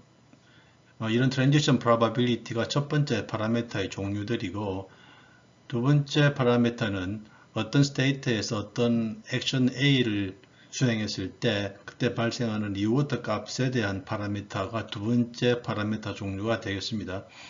그래서 이 두 가지 종류의 파라미터를 사용하여서 environment의 모델은 우리가 작동 원리를 설명을 하고 있고요. 이 슬라이드에서는 이 모델 프리 학습과 모델 베이스드 학습 두 가지에 대해서 소개합니다. 강화학습은 모델 프리 학습이 있고 모델 베이스드 학습이 있는데요. 모델 베이스 학습은 이전에 본 그 모델의 두 가지 파라미터, 다시 말하면 트랜지션 프로바빌리티와 그 리워드 파라미터 값을 전부 다 이미 우리가 알고 있는 그런 상황에서 강화학습을 수행하는 경우에 이 학습을 모델 베이스드 학습이라고 합니다. 이 모델 베이스인 경우에는 우리가 이 environment 모델에 대해서 완전한 knowledge를 알고 있는 경우죠. 즉 다시 말하면 모델 베이스는 그 모델의 environment 모델의 transition probability와 reward 값에 대한 전체를 우리가 알고 있는 경우를 말합니다. 반대로 모델 프리 학습은 이 두 가지 파라미터를 우리가 알 수 없는 경우를 얘기합니다. 그래서 트랜지션 프로바빌리티 값을 모르거나 혹은 리워드 값에 대해서 모르는 경우에 즉 우리가 이 에이전트가 속해 있는 environment 모델에 대한 정보가 없는 거죠. 이런 경우에 강화학습을 수행하게 되면 그 강화학습을 우리가 모델 프리 학습이라고 합니다. 대부분의 강화학습 알고리즘들은 모델 프리 학습의 경우가 대부분입니다. 그 이유는 이 모델 베이스드 학습의 경우에는 실제 강화학습에 사용되는 그 문제들의 스테이트 수가 굉장히 많고 또 어떤 경우는 스테이트 수가 거의 무한대이기 때문에 그 수많은 스테이트와 액션들 간의 이런 트랜지션 프로바빌리티를 정의를 하고 미리 알 수 있기가 거의 불가능하고요. 따라서 그런 이유 때문에 거의 대부분 실제 리얼월드 프로블럼은 이런 모델 프리인 경우가 대부분입니다. 따라서 이 많은 경우에 강화학습 알고리즘은 모델 프리 학습인 경우가 대부분입니다. 강화학습에는 on policy 학습이 있고 off policy 학습이 있습니다. on policy 학습은 에이전트가 학습을 시작하기 전에 어떠한 팔리시를 가정을 합니다. 그래서 이러한 팔리시에 대해서 학습을 해야겠다고 가정을 하고 다음에 액션을 고를 때도 이 팔리시에 따라서 액션을 선택을 하면서 학습을 진행해 나갑니다. 이러한 학습을 on 팔리시라고 하고요. 따라서 타겟 팔리시는 우리가 학습을 진행하겠다고 목표로 정한 팔리시, 학습을 시작할 때 미리 정해진 팔리시죠. 그리고 behavior policy는 동작을 액션을 선택할 때 어떤 기준을 어떤 액션을 선택할지를 정해주는 policy가 behavior policy입니다. 그래서 on policy인 경우에는 우리가 배우고자 하는 policy나 동작을 실제 선택하게 하는 behavior policy가 같은 경우를 말합니다. 반대로 off policy는 학습을 시작할 때 어떤 우리가 구체적으로 정해놓은 팔리시가 없습니다. 그래서 타겟 팔리시가 시작할 때 없고요. 다음에 특정한 스테이트에서 어떤 액션을 선택할 때도 어떤 그 액션을 선택하는 어떤 팔리시 기준을 따르지 않습니다. 그래서 그런 상황에서 학습을 진행을 하고 학습이 끝난 다음에 옵티멀 팔리시를 찾는 그런 학습 방법이 오프 팔리시 방법입니다. 따라서 이 경우는 우리가 어떤 목표로 삼는 팔리시가 없기 때문에 타겟 팔리시나 혹은 이 비헤이비어 팔리시도 어떤 스테이트에서 어떤 액션을 선택할 때 특정한 팔리시를 따르지 않기 때문에 당연히 이런 타겟 팔리시와 비헤이비어 팔리시는 일치하지가 않습니다.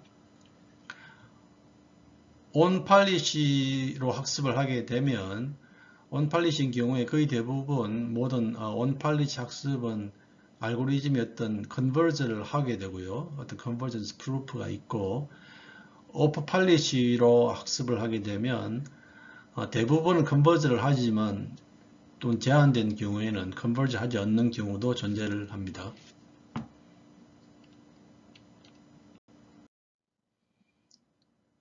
강화학습의 또 다른 중요한 주제 중 하나는 exploration and exploitation입니다. 강화학습은 기본적으로 에이전트가 어떤 액션을 하면 environment가 리워드를 제공하는 이런 피드백을 통해서 학습하는 트라이얼 앤 에러 방식의 학습 방법이고요. 따라서 강화학습이 여러 많은 스테이트와 또 많은 액션들을 수행하면서 그들의 경험에서부터 좋은 팔리시를 찾는 그런 학습 방법입니다. 이전 슬라이드에서 얘기한 바와 같이 강화학습의 많은 학습은 모델 프리 학습입니다. 다시 말하면 우리 그 에이전트가 속해 있는 environment의 파라미터들, 트랜지션이나 어떤 리워드에 대한 파라미터가 잘 알려지지 않은 경우가 대부분이고요. 모델 프리로. 따라서 우리가 옵티멀한 팔리시, 이러한 상황에서 옵티멀한 팔리시를 발견하려면 두 가지 이슈가 있습니다.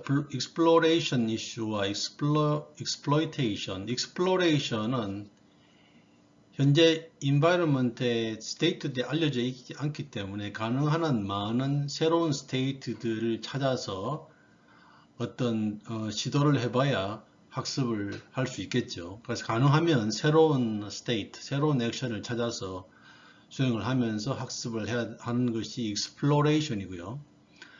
두 번째 exploitation은 기존에 갔던 이미 수행했던 스테이트 액션을 따라가면서 기존에 했던 경로를 따라가면서 수행을 해야 이 현재 이 패스 상에 있는 그 밸류 펑션들, 그 예측치들 값이 정확해질 것입니다. 그래야 우리가 옵티멀 팔리시를 발견하는데 도움이 되겠죠. 그러니까 exploration이라는 것은 우리가 어떤 좋은 앤서, 옵티멀 팔리시, 좋은 앤서를 찾기 위해서는 이 environment에 있는 새로운 스테이트들을 계속 방문을 해봐야 좋은 답을 찾을 수가 있겠죠. 그리고 그 이슈가 exploration이고, exploitation은 그 반대로 이 에이전트가 이미 방문했던 스테이트 액션들을 방문을 추가로 하면서 그 스테이트 액션에 따른 그 밸류 펑션들을 좀 더 정확하게 에스티메이트 해줘야 옵티멀한 팔리시를 발견할 수 있을 것입니다. 그래서 이 두 가지가 둘 다 어떤 밸런스를 맞춰야 되고 둘 다 중요한 이슈예요. 어느 한쪽으로만 치우치면 학습이 불가능합니다. 예를 들어서 뭐 exploitation 같으면 예를 들면은 이전 슬라이드에서 본 on policy에서 그 팔리시가 deterministic policy라고 가정을 합시다. deterministic policy를 사용을 해서 on policy 학습을 하면 on policy는 어떤 특정한 policy가 정해준 대로 액션을 선택을 하는데 그 policy가 deterministic한 경우에는 이런 학습을 하게 되면 어떤 스테이트에서부터 단 한 개의 액션만 선택을 할 수 있고 끝까지 어떤 미리 정해진 한 개의 어떤 스테이트 액션만 선택을 할 수가 있습니다. 그래서 아무리 실험을 반복을 해봐야 동일한 어떤 그 스테이트 액션만 반복할 뿐이죠. 그래서 이런 경우에는 학습이 전혀 진행이 되지 않고요. 이 경우는 익스플로이테이션의 한 극단적인 경우가 될 테이고 정반대의 경우는 익스플로레이션 같은 경우에는 스테이트에서 액션을 선택할 때 이전에 학습한 어떤 그 밸류 펑션을 무시하고 완전히 계속 새로운 것만 계속 찾게 되면 이 스테이트가 가지고 environment의 스테이트 수가 방대하기 때문에 이 exploration만 가지고 학습을 하게 되면 마찬가지로 학습이 진행이 되지가 않습니다. 그래서 강화학습에서는 이 두 가지를 적절히 섞어서 학습을 해야 학습이 성공할 수가 있습니다. So usually important to explore as well as exploit. 이 두 가지를 적절히 결합을 해야 되고요. 따라서 이런 트레이드-오프, 이 두 개를 어떻게 적절히 배분하느냐가 중요한 이 강화학습에서의 중요한 방법론이 되겠습니다. 강화학습에서는 에이전트가 액션을 수행하는 그 타임 스텝의 수가 finite한 경우가 있고 infinite한 경우가 있습니다. 그래서 강화학습의 액션을 수행하는 그 맥시멈 스텝의 수가 한정되어 있는 경우에 그 경우를 finite horizon이라고 부르고요. 반대로 이 에이전트가 수행할 수 있는 액션의 타임 스텝 수가 무한대인 경우는 infinite horizon입니다. 먼저 finite horizon인 경우에는 이 h total number of step이 finite인 경우고요. 그 에이전트는 수행할 수 있는 액션의 숫자가 limited, 제한되어 있습니다. 무한대가 아니고 이런 경우에 이 optimal policy는 non-stationary라는 말은 특정한 스테이트에서의 어떤 best action, optimal policy, best action은 이 시간에 따라서 바뀔 수도 있습니다. 그러니까 어떤 스테이트에서 베스트 액션이 타임 스텝 1에서는 액션 A인데 타임 스텝 B에서는 액션 B가 될 수 있는 그런 상황이 될 수가 있습니다. 인투이션으로서는 이 베스트 액션이라는 건 남아있는 타임 스텝 수가 다르기 때문에 옵티멀 팔리시도 다를 수가 있겠죠. 그래서 이 에이전트가 수행할 수 있는 그 액션의 수가 제한된 경우에는 특정한 스테이트에서의 옵티멀 액션이 시간에 따라 달라질 수도 있다. 그것이 finite horizon에서의 non-stationary optimal policy 특징입니다. 반대로 infinite horizon인 경우에는요, 이 에이전트가 수행할 수 있는 이 액션의 수가 무한대입니다. 가장 쉬운 예로서는요, 어떤 에이전트가 어떤 액션을 수행했는데 자기 자신으로 돌아오는 경우가 가능한 경우입니다. 그런 경우에는 이 에이전트가 어떤 액션을 수행해서 자기 자신으로 돌아오면 무한대로 수행할 수 있겠죠. 예, 그런 경우가 인피니트 호라이즌의 예가 되겠습니다. 그래서 이런 인피니트 호라이즌 경우에는 이 옵티멀 팔리시가 스테이셔너리 합니다. 스테이셔너리 하다는 얘기는 어떤 스테이트에서의 베스트 액션은 타임에 관계없이, 타임 스텝에 관계없이 항상 동일합니다.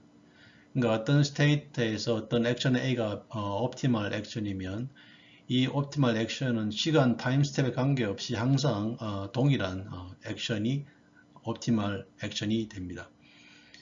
인투이션 그 이유로는요, 이 타임 스텝이 무한대이기 때문에 남아있는 시간 숫자도 항상 무한대이기 때문에 같은 시간대가 남아있는 겁니다. 예, 그래서 그러한 이유로 이 인피니트 호라이즌인 경우에는 특정한 스테이트에서의 베스트 액션, 옵티멀 액션은 항상 타임 스텝에 관계없이 동일합니다.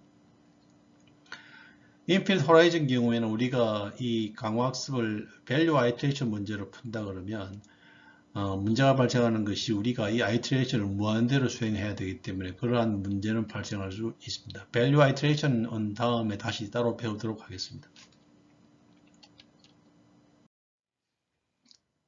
강화학습과 우리가 이미 배운 슈퍼바이즈 러닝을 비교해 보면은 강화학습은 일종의 액티브 러닝입니다. 액티브 러닝이라는 것은 데이터가 이미 주어져 있는 상태의 학습이 아니고 이 에이전트가 적극적으로 어떤 행동을 해서 인바이러먼트에게 요청을 하면 인바이러먼트가 새로운 답을 주는 이런 식으로 해서 이 강화학습 에이전트 자체가 적극적으로 어떤 액션을 통해서 데이터를 만드는, 데이터를 찾는 뭐 그런 형태의 학습입니다. 그래서 액티브 러닝이라고 부르고요. 또 이 액션 자체에 따라서 다음에 생성되는 데이터가 바뀌기 때문에 이 데이터는 changes over time. 이 시간에 따라 바뀔 수도 있고요. 당연히 이 에이전트의 팔리시에 따라서 이 에이전트 액션에 따라서 이 데이터 종류도 바뀌게 됩니다.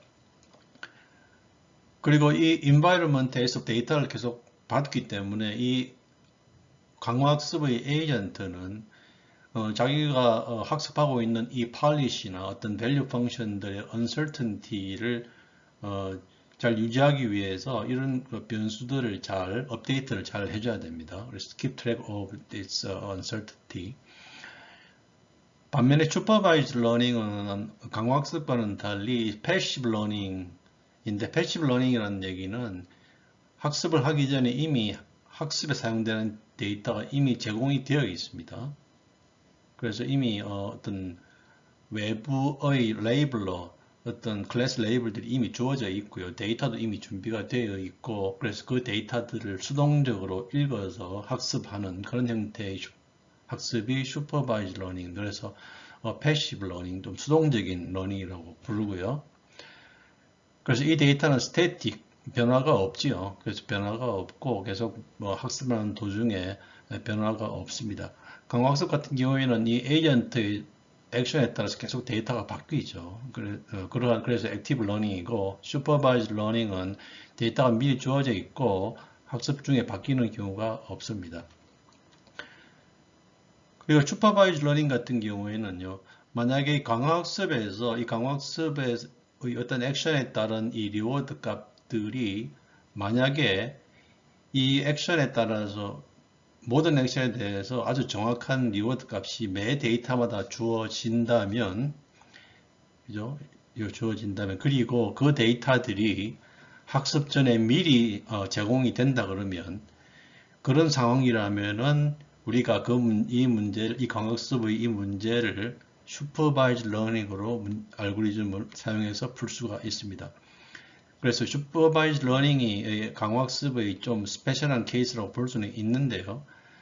다시 한번 얘기하지만 이 강학습에서 이 액션마다 어떤 생성되는 정확한 리워드 값이 모든 액션 데이터에 대해서 생성이 되고 정확한 리워드 값이 그리고 이 데이터들이 미리 주어진다면 이렇게 액션마다 그때 생성되는 것이 아니고 미리 주어진다면 스태틱하게 그런 경우는 우리가 문제를 슈퍼바이즈 러닝으로 문제를 풀 수가 있습니다. 그런 의미에서 슈퍼바이즈 러닝이 어떤 강화학습이 어떤 스페셜한 케이스라고 볼 수도 있습니다.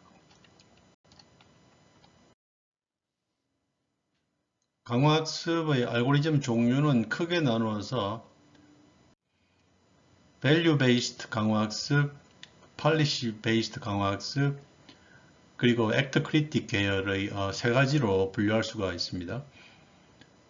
value based 강화학습은 강화학습의 목표가 이와 같은 이 V*S 혹은 Q*SA 값을 먼저 계산하는 것이 이 강화학습의 value based 강화학습의 목표입니다. V*S는 이전에 얘기했지만 어떤 state S에서 우리가 얻을 수 있는 maximum 리워드의 값을 얘기합니다. Q도 마찬가지로 어떤 state에서 액션 A를 수행했을 때 우리가 얻을 수 있는 maximum 리워드의 합을 얘기를 합니다. 그래서 이 value based S는 이러한 optimal value 펑션 V*S나 Q*SA를 먼저 구하고 이 값들을 먼저 구하면 optimal policy 구하는 것은 쉽죠. 예를 들면 이 값이 구해졌으면 어떤 state에서 maximum 제일 Q 값이 높은 A만 찾아가면은 optimal policy가 되기 때문에 그래서 이러한 방식으로 optimal policy를 구하는 것이 value based 강화학습이고요. 그러니까 value based인 경우에는 특별히 처음에 어떤 policy를 가정을 하지를 않고 policy 없이 이 optimal value 펑션을 구하는 것이 목표입니다. policy based 강화학습은 이러한 value 펑션을 구하는 것이 아니고 처음에 어떤 policy를 가정을 합니다. 처음에 policy를 가정을 하고 이 policy를 계속 업데이트 해 나가면서 improve 해 나가면서 최종적으로 어떤 optimal policy를 구하는 그런 방법이 policy based 강화학습입니다. search directly for optimal policy. 그래서 이 optimal policy라는 건 결국은 어떤 maximum future reward를 생성하는 그런 policy가 되겠죠. 그래서 이 policy based는 value based와는 반대로 어떤 이런 value 펑션을 직접 계산하지는 않습니다. policy 맨 처음에 어떤 policy에 시작을 해서 그 policy를 계속 improve 해 나가면서 최종적으로 optimal policy를 찾는 그런 방법이 policy based 강화학습이 되겠습니다. act critic 방법은 이 두 가지를 결합해서 이 value 펑션의 예측치와 이 policy의 예측치를 둘 다 사용을 합니다. 그래서 policy의 예측 펑션, policy 펑션을 예측하는 부분과 value 펑션을 예측하는 부분이 동시에 서로 이렇게 interchange, 서로 결합해서 동시에 학습하는 그런 방식이 act critic 방식입니다. 이 방법들은 다 뒤에 다른 챕터에서 공부할 계획입니다. 지금까지 강화학습에서 널리 사용되는 몇 가지 중요한 컨셉들에 대해서 설명을 했고요. 이 슬라이드에서는 최근 딥러닝 기술이 발전하면서 이 강화학습이 딥러닝과 결합하여서 새로운 알고리즘인 Deep Reinforcement Learning 알고리즘으로 많이 사용을 합니다. 그래서 여기서는 간단한 Deep Reinforcement Learning의 소개를 하고요. Deep Reinforcement Learning의 자세한 내용은 다른 챕터로 다시 공부를 하겠습니다. 자, 지금까지 우리가 이 강화학습에서 policy를 배웠고요. policy도 펑션이죠. 어떤 스테이트에 대해서 액션을 선택할 수 있는 policy가 펑션이고요. 그 모델에서도 거기 transition probability와 reward가 어떤 펑션입니다. 그래서 그 모델 내의 값도 펑션이고 이 value도 펑션이죠. 어떤 스테이트가 들어오면 스테이트에 대해서 어떤 값을 내주는 그런 펑션들입니다.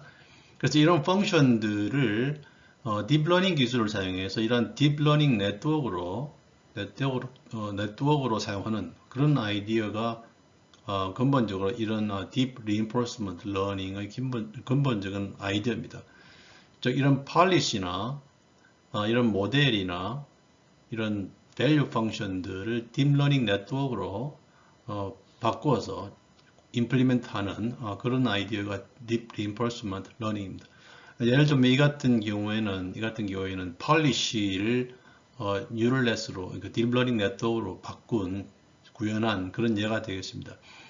이 폴리시는 이러한 이미지가 들어오면 이 이미지가 어떤 스테이트고요. 이런 스테이트에서 어떤 액션을 할 건지 액션을 예를 들면 간단하게 left, 좌회전, 우회전이라고 합시다. 그러면 좌회전, 우회전 액션 중에 어떤 액션을 할 건지를 결정하는 폴리시겠죠. 그런 폴리시를 이런 딥러닝 네트워크, 이 경우에는 CNN 네트워크가 되겠네요. CNN 네트워크를 사용해서 구현한 그런 예가 되겠습니다. 폴리시를 딥러닝 네트워크로 구현한 그런 예가 되고요. 이 경우도 마찬가지로 어떤 스테이트가 들어오면 이 뉴럴넷, 딥러닝 네트워크를 이용해서 이 경우도 폴리시 네트워크가 되겠습니다. 어떤 폴리시 액션마다 이 하나하나는 액션이고요. 이 액션에 대한 확률 값을 딥러닝 네트워크로 계산하는 그런 식의 어떤 폴리시 네트워크가 되겠습니다. 이 부분도 마찬가지 폴리시 네트워크인데 어떤 게임에서 이런 인풋 이미지가 들어오면 이것도 스테이트죠. 이 스테이트에 대해서 어떤 CNN 딥러닝을 써서 어떤 액션을 할 건지를 결정하는 그런 이런 딥 리인포스먼트 러닝 폴리시 네트워크의 예가 되겠습니다. 본 강의에서는 prediction과 control이라는 용어를 자주 사용을 합니다. prediction이란 것은 우리가 먼저 어떤 특정 폴리시가 주어져 있고요. 그리고 그 주어진 폴리시의 퍼포먼스, 이 폴리시의 퍼포먼스를 평가하는 그 과정을 prediction이라고 합니다.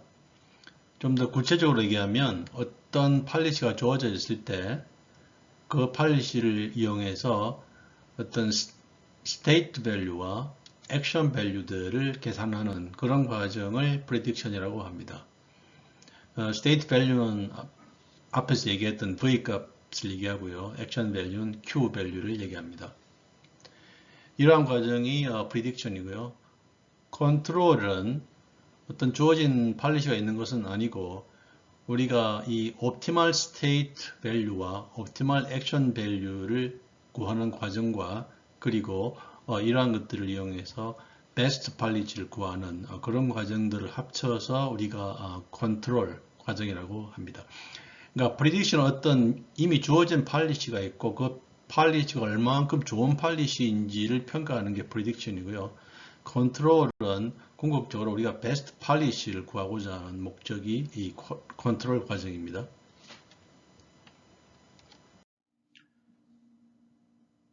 이 슬라이드는 그레이드 월드 이그젬플을 이용해서 프리딕션에 대한 설명을 합니다. 이러한 그리드가 있고 에이전트는 네 방향으로 자유롭게 움직일 수가 있습니다. 노스, 사우스, 이스트, 웨스트로 자유롭게 움직일 수 있고 팔리시는 유니폼 랜덤 팔리시, 다시 말하면 이 네 방향을 같은 확률로 움직일 수가 있습니다. 그러니까 25%, 25%, 25%, 25% 이렇게. 그리고 디터미니스틱 팔리시를 써서 예를 들면 이 스테이트에서 이 스테이트로 이스트로 움직이면 디터미니스틱하게 이 스테이트로 움직입니다. 스토캐스틱 같은 경우에는 여기서 이스트로 액션을 할 때 반드시 이 스테이트로 온다는 보장은 없죠. 여기서는 디터미니스틱 팔리시를 사용을 하고요. 예를 들면 여기 이 바운드리 스테이트에서 만약에 여기서 레프트를 하게 되면 이 그리드를 벗어나게 되면 그냥 이 현재 스테이트로 머물게 하고요. 그때 리워드를 마이너스 1을 주게 됩니다.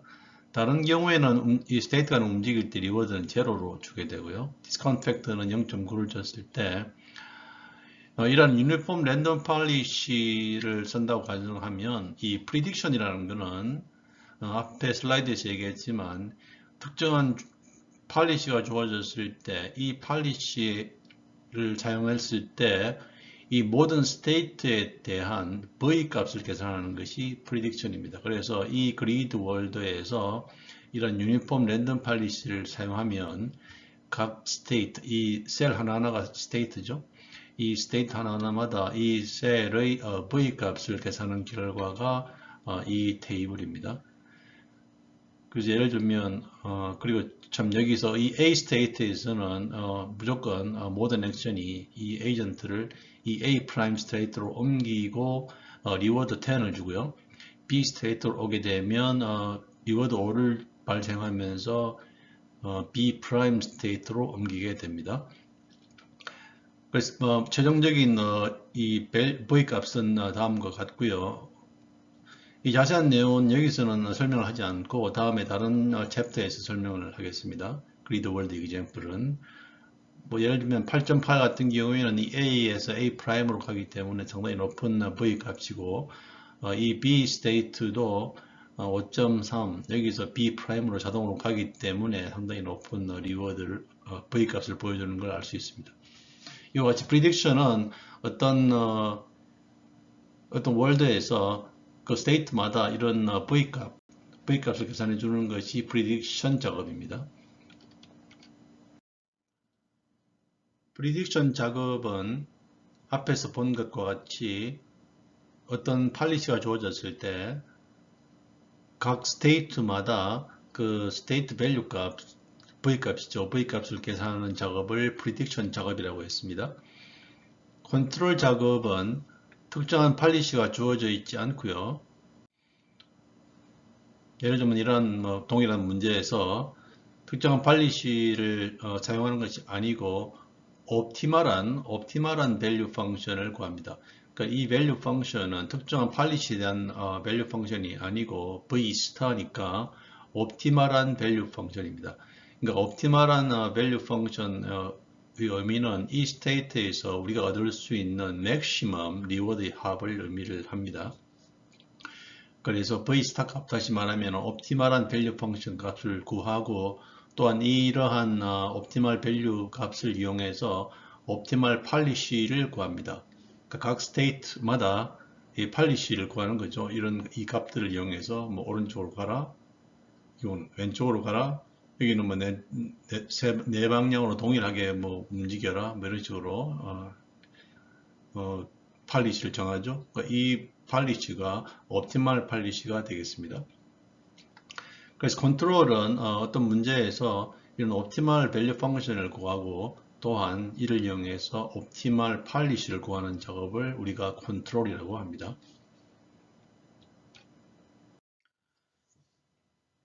최근 강화학습은 굉장히 많은 분야에서 사용이 되고 있고요. 여기서는 마지막으로 이 강화학습이 사용되는 몇 가지 대표적인 애플리케이션들을 소개하겠습니다. 먼저 카트폴 프로블럼은 굉장히 어떤 교과서에 많이 나오는 굉장히 베이직한 이그젬플인데요. 이러한 카트에 이렇게 폴이 있고 이 폴은 자유롭게 움직입니다.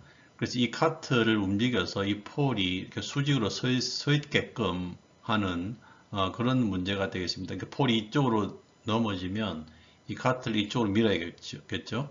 폴이 이쪽으로 움직이면 카트를 이쪽으로 움직여야겠죠. 그래서 이때 고얼은 이 강화학습의 목표는 이 폴을 수직으로 세우는 그런 게 학습의 목표가 되겠고, 스테이트는 이 폴의 어떤 앵글 각도나 현재 각도나 이 앵글러 스피드나 위치나 혹은 호리젠탈 벨라시티 등이 이 스테이트가 되겠습니다. 이 결정을 할 때 필요한 데이터들이죠. 스테이트 값들입니다. 액션으로서는 이 카트를 어느 방향으로 얼마만큼 움직일지를 정하는 그것이 액션이 되겠고요. 리워드는 이 폴이 수직으로 서면 1 아니면 0 그렇게 줄 수 있겠습니다. 두 번째 이그젬플은 로봇 로코모션인데요. 일단은 예를 들면 어떤 가상의 어떤 로봇을 만들고 이 로봇의 어떤 여기에 관절들이 많이 있습니다. 그러니까 팔, 다리 이렇게 각각 부분에 그 조인트 관절들이 있고요. 그래서 목표는 이 가상의 어떤 이 로봇이 일어서서 걸어갈 수 있게끔 그럴 수 있게끔 이 각각의 조인트들을 적당히 조절을 해야겠습니다. 그래서 그 각장 이 조인트를 조절해서 이 로봇가 여기서 바로 서서 걸을 수 있는 그런 운동을 할 수 있게끔 하는 것이 이 학습의 목표가 되겠습니다. 그래서 스테이트는 각 이 조인트마다 이 각각의 조인트마다 어떤 앵글이나 포지션 등이 스테이트가 될 것이고요. 우리가 할 수 있는 액션들은 이 각 조인트마다 어떤 토크 값, 토크 값을 해서 이 조인트를 조절을 해야 됩니다. 그것이 액션이 될 것이고요. 리워드는 이 로봇이 바로 서서 이렇게 걸어갈 수 있으면 리워드 1을 주고 아니면 뭐 0을 주면 되겠습니다. 이런 식으로 해서 이 로봇이 학습을 통해서 스스로 일어나서 걸을 수 있게끔 그렇게 하는 것이 강화학습의 목표가 되겠습니다. 다음 이그젬플은 아타리 게임이 되겠습니다. 아타리 게임은 이와 같이 어떤 볼을 이용해서 볼을 밑의 어떤 바로 이용해서 튀겨서 이렇게 블락들을 깨는 그런 게임이 되겠습니다. 그래서 게임의 목표는 이렇게 블락을 깨서 최고 점수를 얻는 그러한 것이 게임의 목표가 되겠고 스테이트는 현재 이 픽셀들 모양 그림 이 픽셀들 모양 자체가 스테이트가 되고요. 액션은 우리가 뭐 left, right, up, down으로 해서 이렇게 조이스틱을 조정하는 그런 것이 아타리 게임이 되겠고요. 리워드로서는 각 스텝마다의 점수, 그 점수 값이 스코어가 리워드가 되겠습니다. 마지막 이그젬플은 뭐 굉장히 유명한 알파고 이그젬플이 되겠고요. 알파고가 이 강화학습과 딥러닝을 결합한 딥 리인포스먼트 러닝을 사용한 가장 대표적인 이그젬플이 되겠습니다. 게임의 목표는 보드게임이니까 게임을 이기는 것이 목표고요. 이때 스테이트는 마찬가지로 아타리와 마찬가지로 이 보드상의 이 바둑판상의 돌의 위치 모양들이 현재 모양이 스테이트가 되겠습니다. 액션으로서는 현재 다음에 내가 어떤 위치에 돌을 돌 건지 그것이 액션이 될 거고요. 리워드는 맨 마지막에 게임이 끝난 다음에 내가 게임을 이기면 1이고 게임을 지면 0이 되겠습니다. 그래서 이 알파고는 굉장히 유명한 이그젬플이죠.